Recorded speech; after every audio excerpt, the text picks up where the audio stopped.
Assalamualaikum warahmatullahi wabarakatuh. Bismillahirrahmanirrahim. Alhamdulillahirabbil alamin. Wa bihi nasta'inu ala umuri dunya waddin. Wassalatu wassalamu ala asyrafil anbiya'i wal mursalin Sayyidina Muhammadin wa ala alihi wa sahabatihi ajma'in. Saudara, marilah kita baca surat Fatihah untuk Kiai Soleh Darat, penulis kitab yang kita pelajari pada malam hari ini. Lahul Fatihah. A'udzubillahi minasyaitonirrajim. Bismillahirrahmanirrahim. Alhamdulillahi rabbil alamin. Arrahmanirrahim. Maliki yaumiddin. Iyyaka na'budu wa iyyaka nasta'in. Ihdinas siratal mustaqim. Siratal ladzina an'amta 'alaihim ghairil maghdubi 'alaihim waladdallin. Amin. Saudara, kemarin sudah saya bacakan ayat yang menyebutkan bahwa orang yang menyembunyikan apa yang diturunkan Allah itu tidak baik lah, mungkin kamarnya begitu. Sekarang tafsirnya kita lanjutkan. Bismillahirrahmanirrahim. Yakni setuhune wong kang kitman ing ilmu agama iku mal'un, den bendoni ing dalem akhirat, utawi idhar ing dalem ilmu agama iku padha khilaf para ulama. Ana qaulul ulama setune idhar ilmu din iku fardhu ain. Ana qaul ulama ingkang ana qaul ulama iku fardul kifayah, utawi qaul ingkang muktamad setuhune wong kang ahlul ilmi semongso-mongso wis ngedhahiraken ing ilmune kelawan sekira-kira padha bisa kongang saben menungso lamun ngaji ya mongko iya wis cukup ing atase ahlul ilmi, ora den namani kitmanul ilmi. Ora kewajib wong ahlul ilmi iku ngiter-ngiteraken ngelmune ora. Sesungguhnya orang yang menyembunyikan ilmu agama itu dilaknati, maksudnya dimarahi di akhirat nanti. Adapun melahirkan atau menampakkan, menyebarkan ilmu agama, itu para ulama berbeda pendapat. Ada yang mengatakan bahwa menyebarkan ilmu agama itu fardu ain, kewajiban setiap individu mukmin. Ada juga yang mengatakan bahwa itu fardu kifayah, ya, jadi cukup kalau sudah ada orang yang melaksanakannya. Adapun yang pendapat yang bisa dipegangi adalah bahwa seorang yang punya ilmu agama, kalau dia menampakkan atau menyebarkan ilmunya dengan kalau sudah disebarkan begitu lalu orang bisa mengaji, maka itu sudah cukup, ya, tidak harus orang itu membawa ilmu kemana-mana, ya. Jadi kalau sudah menyampaikan dan kemudian orang itu bisa mencari dengan belajar kepada orang lain atau itu sudah bukan kitmanul ilmi. Bukan wajib ahli ilmu itu ngiter-ngiter itu menawarkan ke mana-mana. Alhasilu wajibe ing atase ahli ilmi arep idhar ilmu supaya kongang menungso kabeh lamun ngaji yo. Wakila semongso-mongso den soal utawa den jalui wuruk ing dalem agama, moko iya wajib ngurui, ya. Kesimpulannya orang wajibnya menyebarkan ilmu, wajibnya orang ahli ilmu itu menyebarkan ilmu agar manusia bisa belajar. Ada juga yang mengatakan kalau seorang punya ilmu diminta, suatu saat diminta tentang ilmu agama, maka dia wajib mengajarkan. Kalau tidak ada yang datang, maka tidak wajib dia memanggil-manggil orang supaya belajar, itu tidak wajib. Semongso-mongso wis mengkono mongko ora aran kitman. Jadi kalau sudah menjawab itu sudah tidak termasuk di dalam kategori menyembunyikan ilmu. Wakila wajibe wong ahli ilmu arep miter-miter izhar ilmu din kaya kelakuane para rasul, miter-miter nuturi wong bodho supaya ngerti agamane yakni tauhidillah. Nah, menurut pendapat yang lain bahwa orang yang punya ilmu itu harus menawarkan ilmunya kemana-mana seperti yang dilakukan oleh para utusan Allah. Ya, jadi mereka itu menasihati orang yang bodoh-bodoh supaya tahu agama, yakni tahu agama Allah, yakni tauhid. Utawi artine lainun iku sekabehane makhluk angin jin lan menungso krana bahaim kabeh nalikane larang udan mongko ngucap iki awit sababe maksiate Bani Adam mongko dadi bendune bahaim ing Bani Adam. Ulaika yal'anuhumullah wa yal'anuhumul la'inun, ya, di dalam ayat yang kemarin saya bacakan. Makna dari la'inun itu adalah semua makhluk kecuali jin dan manusia, karena binatang-binatang ternak ketika jarang hujan, ketika hujan tidak turun, maka mereka mengatakan ini sebabnya adalah karena manusia bermaksiat, berdurhaka. Maka jadilah dengan demikian hewan-hewan itu marah kepada Bani Adam, ya, karena tidak taat itu lalu menyebabkan jarang atau tidak ada hujan. Muhimmah, ini ada hal yang penting, catatan penting. Qala ulama ora wenang nglaknati ing atase kafir muayyan krana tingkae nalikane matine ora ana ingkang weruh. Mbok menawa matine Islam ing hale wis menyebutaken Allah Subhanahu wa taala ing ayat mutlake laknat ing atase wong kang mati kafir. Lan ngendika ba'duhum wenang nglaknati menungso kang mukmin saking wong kang kafir kelawan dalil wenange mateni kafir. Para ulama mengatakan bahwa tidak boleh kita melaknati orang kafir tertentu.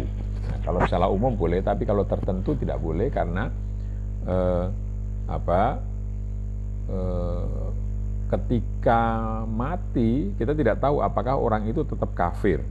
Jangan-jangan kita laknati ternyata orang itu sudah tobat. Ya. Padahal Allah Subhanahu wa taala sudah menyebutkan di dalam ayat ini laknat mutlak kepada orang-orang yang mati kafir. Jadi secara tertentu orang si A itu tidak boleh dilaknati karena siapa tahu ketika mati dia tobat dulu. Tapi orang yang mati kafir itu boleh dilaknati, tetapi kita tidak tahu yang mati kafir itu yang mana. Dan memang sebagian ulama mengatakan boleh melaknat manusia, orang mukmin itu boleh melaknat orang kafir. Dengan dalil membunuh aja boleh, apalagi melaknat. Gitu. Tapi ada perbedaan pendapat memang. Anapun laknat kelawan mutlak, mongko wenang ora haram mongko pangucap laknatullahi alal kuffar. Anapun laknat marang wong mukmin asin mongko ora wenang ing atase wong kang mukmin. Ya. Anapun mutlakul asi mongko wenang. Qala sallallahu alaihi wasallam lanallahu sariqa bisarokil baydoti wal habal. Wa qala sallallahu alaihi wasallam la'anallahu al-wasyiyata wal mustawiyata wa akilar riba wa mukalahu. Melaknati secara mutlak, secara tidak tertentu kepada orang seorang, maka itu boleh, tidak haram, sebagaimana ucapan laknatullah alal kufar, semoga Allah melaknati atas semua orang kafir. Tetapi melaknati kepada sedangkan melaknat kepada orang mukmin yang durhaka, maka itu boleh. Ya, orang mukmin boleh melaknat orang mukmin lain yang durhaka. Sedangkan tidak boleh maksudnya. Melaknati orang mukmin yang durhaka itu tidak boleh. Sedangkan melaknati orang durhaka secara mutlak itu boleh, tidak disebutkan siapanya. Karena sabda Rasulullah SAW, orang yang mencuri satu butir telur dan tali, satu tas tali, itu dilaknati oleh Allah. Dan Allah melaknati juga orang yang menggambar, membuat tato, dan orang yang minta ditato, serta makan riba, dan pemakan riba, dan orang yang menjadi wakilnya, orang yang dijadikan wakilnya, itu dilaknati oleh Allah. Kesimpulannya, menyebutkan atau mengucapkan laknat kepada orang tertentu itu tidak boleh sama sekali, kafir atau tidak, mukmin, ya, kafir atau mukmin, asin, ya. Karena kamu tidak akan ditanya kalau kamu tidak melaknat iblis atau Fir'aun, itu tidak ditanya. Makna al-isyari, setuhune ngumpetaken ilmu iku wasden kasyaf salik arif saking ilmu haqaiq lan ilmu asrori ilmil Quran lan asrul hadis lan ngumpet ngelmune tarik ilallah lan ilmu adab suluk lan ilmu afatun nafsi sawuse wus amartilaken sapa hak marang manungsa salikin arifin iku setengah dadi majibaken bendune Allah lan dadi narik mahjub.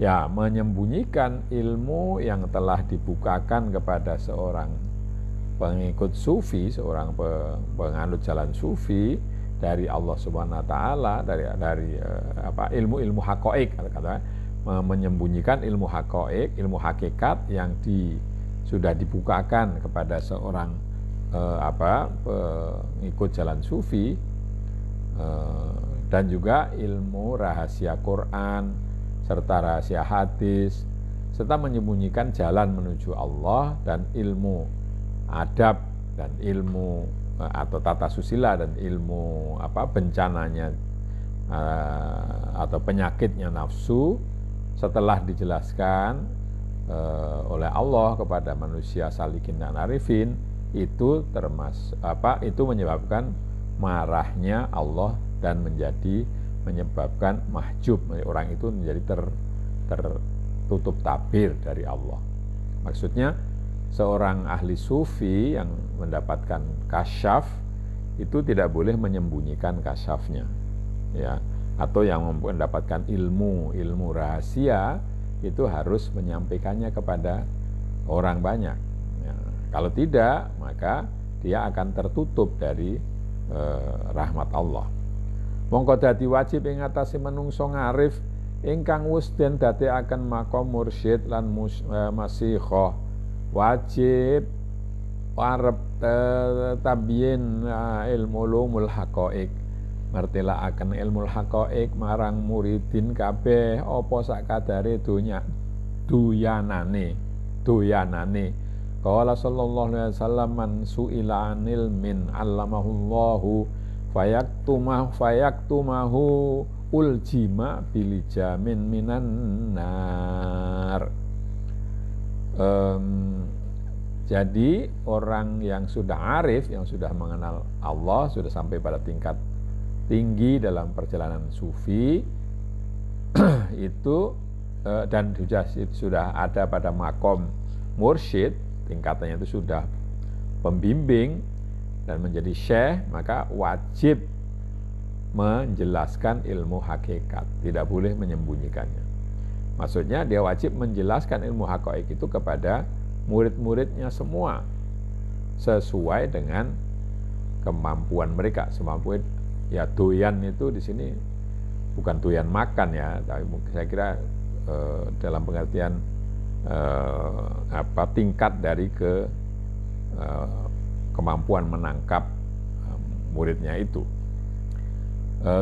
Rasulullah SAW bersabda, barang siapa ditanya mengenai ilmu yang sudah diberitahukan oleh Allah kepadanya, lalu dia tidak mau menjawab atau menyembunyikannya, maka dia akan dipasangi kekang ya, dari api neraka. Ya, kekangnya itu kekang neraka, mungkin besi panas gitu ya. Artinya orang ahli tasawuf yang sudah mengalami kasyaf, mengalami beberapa pembukaan dari alam gaib, dari rahasia-rahasia ilahi, maka dia harus menyampaikannya kepada murid-muridnya, tidak boleh menyimpannya. Lan lamun ora ana iki ayat, mongko yakti ora ana padha kumpulan wong arifin kabeh ing makhluk krana ningali afatul hilfi lan afatul kholat. Lan lamun ora ana iki ayat, mongko yakti ora padha gelem nasihat para masyayikh lan ora padha mbingat para mursyidin krana kuwatir fani kumpulan kelawan sufaha. Kalau bukan karena ayat ini, maka ahli-ahli sufi itu tidak mau menyampaikan tidak mau bergaul dengan makhluk lain ya. Karena bergaul itu, kumpul dengan orang-orang lain itu akan menyebabkan bencana, mungkin kekurangan waktu, atau mungkin lalu tingkat tasawufnya lalu terpuruk dan seterusnya. Dan kalau bukan karena ini ayat, maka mereka tidak, ahli tasawuf itu tidak mau memberikan nasihat, tidak mau para mursyid juga tidak mau baiat, tidak mau menerima baiat karena khawatir mereka itu akan musnah, artinya perjalanan tasawuf mereka akan menjadi musnah karena bergaul dengan orang yang bodoh-bodoh. Mongko sarehne kumpulan iku makmur, mongko dadi ma'dzur, mengkono iku nisbati wong kang ma'dzur lan makmur bil irsyad wa bil masihah. Ma'dzun ya. Ma'dzun makmur bil irsyad wa bil masihah, mongko lamun durung ma'dzun lan durung makmur, mongko ora ma'dzur. Nah, ini banyak istilah Arabnya. Karena berkumpul dengan makhluk, dengan orang lain itu diperintahkan, maka para sufi tersebut katakanlah tidak masalah kalau bergaul dengan orang banyak. Demikian itu bagi orang yang memang sudah diizinkan untuk menjadi pembimbing dan menjadi syekh, menjadi pemimpin ya. Nah, kalau belum demikian, maka ya tidak diperintahkan untuk bergaul dengan orang banyak, dan mereka dipersalahkan bahkan kalau bergaul dengan orang banyak. Ya. Jadi ini dilematis ya, kalau tidak menyampaikan ilmu itu dosa atau dilaknati. Kalau menyampaikan ilmu tidak pas karena orang sedang mencari tasawuf, itu mencari jalan tasawuf. Jadi memang ini lalu tadi penyelesaiannya ya bagi orang yang sudah mencapai tingkat guru, nah itu boleh. Kalau belum, tidak boleh. Lalu ayat berikutnya, faqala ta'ala innal ladzina kafaru wa matu wa hum kufarun ulaika 'alaihim la'natullahi wal malaikati wan nasi ajmain. Setuhune wong akeh ingkang wis padha kufur sabab kitman utawa wis angas saking dinil haq lan ing hale, terus mati lan ing hale sakjroning nglakoni kufur iku. Utawi mangkono iku tetep ing atase wong iku kabeh apa bendune Allah lan bendune malaikat lan bendune manungsa kabeh tegese tanhaaken mengkono-mengkono bendu ing dalem donya lan ing dalem akhirat. Nah, ini terjemahannya, sesungguhnya orang-orang yang kafir karena menyembunyikan ilmunya atau karena tidak mau patuh kepada agama yang benar, padahal orang itu lalu terus mati dalam keadaan seperti itu, keadaan melaksanakan kufur, maka orang yang demikian itu dilaknati oleh Allah dan malaikat serta manusia semua. Maksudnya bahwa orang itu sudah niscaya mendapatkan kemarahan, ketidaksukaan dari Allah dan dari yang disebutkan itu mukminin dan orang para malaikat karena selama hidup di dunia maupun di dalam akhirat. Ya. Jadi orang yang kafir mati dalam kafir itu mendapatkan laknat di dunia maupun di akhirat. Utawi manusiane iku ngomong kafirin utawa mukminin iya padha bendune ing hale langgeng wong iku kabeh ing dalem iku bendu ora den enteng-enteng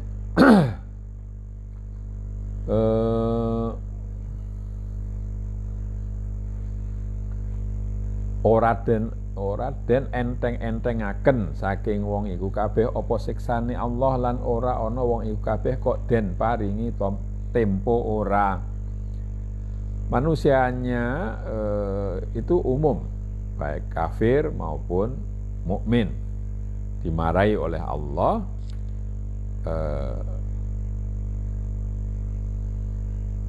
padahal orang-orang itu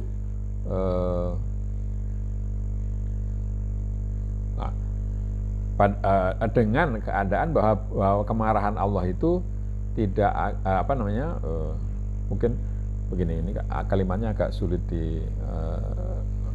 ditertibkan mungkin begitu ya.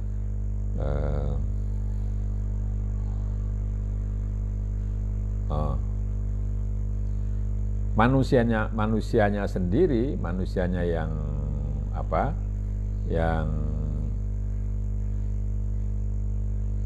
yang tadi disebutkan di atas, saya lihat lagi, orang yang menyembunyikan ya, orang yang menyembunyikan itu baik mukmin atau kafir itu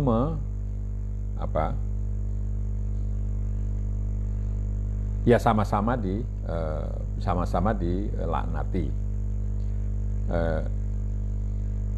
Dan orang-orang itu dilaknatinya itu terus-menerus ya, langgeng ya, terus-menerus dilaknatinya itu tidak bakal dikurangi siksanya, dan orang itu tidak akan diberi tempo, tidak akan istirahat mungkin begitu dari siksanya itu. Jadi orang yang mendapat laknat Allah tadi karena menyembunyikan ilmu itu akan terus mendapatkan kemarahan atau laknat dalam bentuk disiksa sampai tidak pernah berhenti ya, tidak diberi tempo untuk istirahat. Makna al-isyari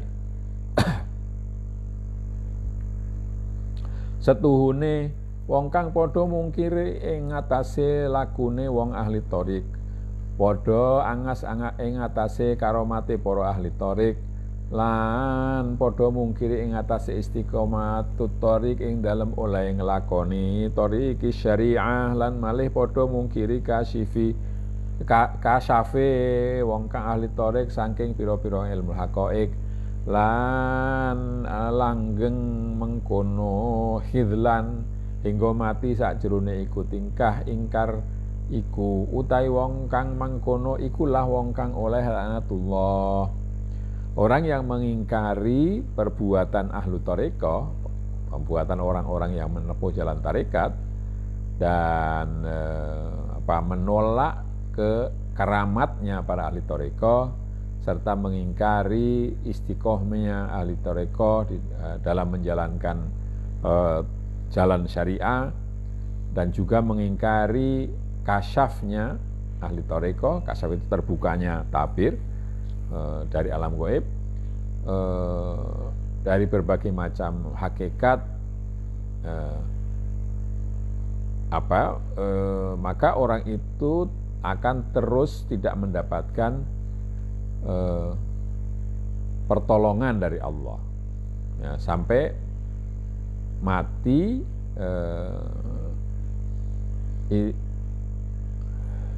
Masih ya, kalau orang itu sampai mati masih dalam keadaan ingkar, ya itulah yang orang yang disebut dengan orang yang dilaknati. Ya, jadi kalau orang tidak suka atau tidak mau menerima tingkah lakunya orang ahli tarekat yang mungkin kelihatan aneh di mata ahli syariah, dan dalam keadaan begitu terus sampai meninggal, maka orang itulah yang mendapatkan laknat dari Allah selama-lamanya gitu. Utai maknane laknat iku didur rahmah, mongko kadidene wong kang keparingan rahmah iku keparingan taufik fi'lul khairat, semono uga wong kang oleh laknat ya keparingan khidlan fi'lus syarri marang ahli syarr. Makna dari laknat itu adalah lawannya rahmah. Laknat atau kutukan itu lawannya kasih sayang. Maka sebagaimana orang yang mendapatkan rahmat itu mendapatkan pertolongan dalam menjalankan kebaikan, maka demikian pula orang yang mendapatkan laknat itu tidak mendapatkan pertolongan di dalam menjalankan pertolongan di dalam menghindari perbuatan yang salah, ya, perbuatan yang buruk. Ya. Maksudnya artine wong kang oleh laknat iku iya iku wong kang kecegah saking babul iradah wa babur rahmah wal mahabbah, balik kelebu ing babul halakah. Maksudnya bahwa orang yang mendapatkan laknat dari Allah itu adalah orang yang terhalang untuk masuk pintu iradah, pintu rahmah dan kasih sayang, mahabbah itu cinta, ya, pintu kasih sayang dan pintu cinta. Sebaliknya mereka itu ada di dalam pintu kerusakan. Jadi kalau orang yang mendapatkan rahmat itu mendapatkan petunjuk, maka orang yang mendapatkan laknat itu sebaliknya tidak mendapatkan petunjuk, ya, khidlan, ya. Khidlan itu artinya dibiarkan melaksanakan perbuatannya sendiri yang biasanya jelek gitu. Semongso-mongso tetep laknatullah, mongko iya tetep laknatul malaikah lan manungso kabeh krana setuhune Allah Subhanahu wa taala. Semongso ngasi ing sawiji kawulane mongko ngundang-undang malaikat Jibril lan ahlus sama, setuhune Allah wis ngasi ing fulan, mongko kasih kabeh sekabehane ahlus sama. Kapan saja laknat Allah itu tetap pada seseorang, maka malaikat dan manusia semuanya juga ikut melaknati untuk mengutuknya. Karena Allah Subhanahu wa taala itu kapan saja dia mencintai seseorang, maka dia akan memberitahu atau menyeru malaikat Jibril di langit bahwa Allah mencintai si fulan. Maka lalu semua ahlus sama, semua penduduk langit itu mengasihinya juga, Mongko temurun iku kasih lan qabul marang ahlil ardi kabeh lan tatkalane bendoni subhanahu wa ta'ala ing suci kawula mongko ngundang-undang malaikat Jibril marang ahlus sama kabeh setune Allah wis bendoni ing fulan. Mongko bendune ahlus sama mongko bendoni ahlus sama mongko temurun bendune marang wong ahlul ardi kabeh wa hakadza fil hadis sahih. Begini, tadi saya salah menerjemahkannya. Kalau Allah mencintai seseorang, maka lalu malaikat Jibril mengatakan, orang malaikat di langit dan orang yang di bumi, Allah telah mencintai si fulan, maka malaikat mencintai fulan dan juga sampai ke manusia yang ada di bumi begitu juga. Sebaliknya, kalau Allah tidak suka, bendu itu marah atau marah atau tidak menyukai, maka malaikat Jibril juga begitu memberitahukan kepada semua penduduk langit bahwa Allah telah memarahi si Anu. Maka semua penduduk langit mengutuknya dan turun kutukan itu turun ke bumi sehingga kena kepada orang itu juga. Jadi semua manusia juga mengutuk orang itu juga. Demikianlah tersebut di dalam hadis sahih. Saya kira sampai di sini, ini sudah adzan. Marilah kita akhiri dengan membaca hamdalah. Alhamdulillahirabbil alamin. Kurang lebihnya saya minta maaf. Akhirul kalam. Wassalamualaikum warahmatullahi wabarakatuh.